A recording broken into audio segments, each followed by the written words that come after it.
Hello, today's tips is on indoor rowing and the efficiency of indoor rowing. So we've just got a standard Concept 2 rower here. All we're looking for is the initial adjustment. His feet go in underneath the straps, and we're looking for the strap to go across the crease and the fold of the toes. And then we know we've got the right setting for the sort of shoe size. So that's number one. So the feet can go in, tighten up the straps, just stops you falling off the back.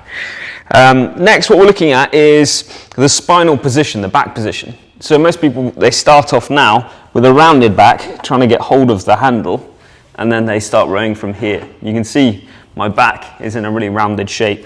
So we're imagining we're doing weightlifting, deadlifting especially.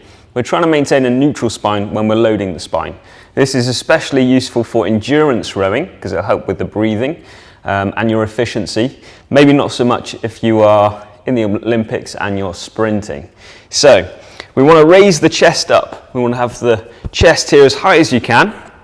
As we come forwards, the heels will lift, so we're rocking onto the ball of the foot and the toes.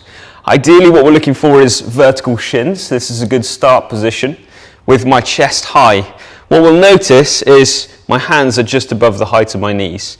Initially, we then push, we drive out with the legs, which is using the calf muscles, the quadriceps, and the glutes. And as we extend, we keep the arms straight for as long as possible. This is where we're applying all that leg power, and we're leaning back ever so slightly the whole time.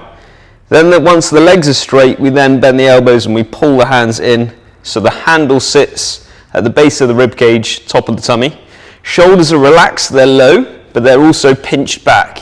And then from here, I send my arms forwards again at the same height. Once the arms start to get straight, I've created a forward momentum, so I unlock my knees, and the downward slope of the row will help me slide forwards, and I can also pull on my heels, so my hamstrings will pull me back in to my start position. So it's driving out with the legs, leaning back, pull, reset, back in, and we go again. As we're coming back in, you might notice you get a little bit more of a forward lean of the body. So we're slightly pivoting from the hip and going forwards, still keeping tall so you can breathe. This is your recovery phase. Then we catch, we get into the resistance of the row at this stage when we start the pull. And ideally at this stage, the shoulder is now behind my hip. So instead of my hip pushing out first and then putting loads of stress and strain on my back to do all the work, I want to lengthen my spine, slightly set and lean backwards. So now my body weight is going to assist me on the pull. Back into this position, hands staying the same height. So this will set you off. A good ratio is to think about is 1 second back, 2, 3 to recover. So 1 on the way back, 2, 3 to recover. As we move on, as you get a bit more time, it's actually quite a useful tip, is to unhook your feet, unstrap your feet, place them on top of the straps.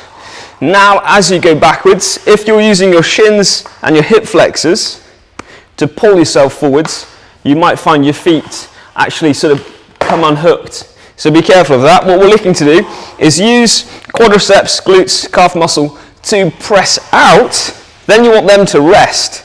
So now we're going to try and use your hamstring by pulling on your heel, which is where we've got this slight cup just here. That's going to help pull you back in to be able to go again.